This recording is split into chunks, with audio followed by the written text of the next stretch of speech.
মধ্যে বিভিন্নভাবে সাম্প্রদায়িক রাজনীতির গঠনকে বুঝতে চেয়েছেন।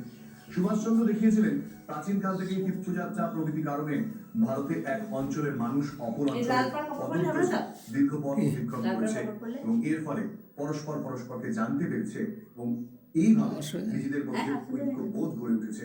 সুভাষচন্দ্র দ্য ইন্ডিয়ান স্ট্রাগল গ্রন্থে বলছেন, বাইরে থেকে নতুন চিন্তা ভাবনার আগমন এবং এখানকার মানুষের মধ্যে নতুন রক্ত মিশ্রণের ফলে প্রগতি সম্ভব হয়েছে এবং জাতি গঠন প্রক্রিয়া সংহত হয়েছে।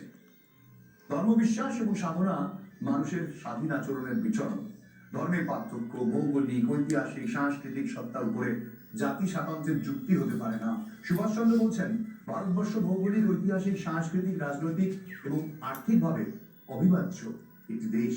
এই সময় নতুন করে ফিরে দেখা দরকার সুভাষচন্দ্রের চিন্তার প্রেক্ষাপট এবং গভীরতাকে, যা আজও আমাদের সন্ধান দেবে বিভেদ মুক্ত, সাম্প্রদায়িক চিন্তা মুক্ত এক প্রগতিশীল বিপ্লবী বিশ্বপ্রেমের। যথাযথভাবে এই শিক্ষা গ্রহণ এবং অনুসরণের মধ্যেই সুভাষচন্দ্রের মূল্যায়ন সম্ভব। আজ পশ্চিমবঙ্গের জনসংখ্যার একটি বড় অংশ তরুণ যুবক সম্প্রদায়।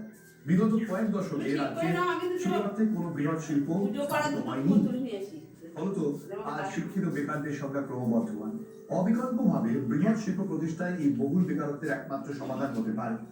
সুভাষ অনুধাবন করেছিলেন, অর্থনৈতিক বৈষম্য ভারাক্রান্ত ব্যক্তির কাছে রাজনৈতিক স্বাধীনতার কোনো মূল্য থাকতে পারে না।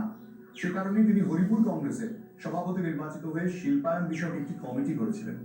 গান্ধীজি শিল্পায়নের বিরোধী ছিলেন এবং কর্মসূচিতেও তিনি বিরক্ত হয়ে উঠেছিলেন, তাই সুভাষের পরিকল্পনা ফলপ্রসূ হয়নি। বর্তমান পশ্চিমবঙ্গে বৃহৎ শিল্প গড়ে না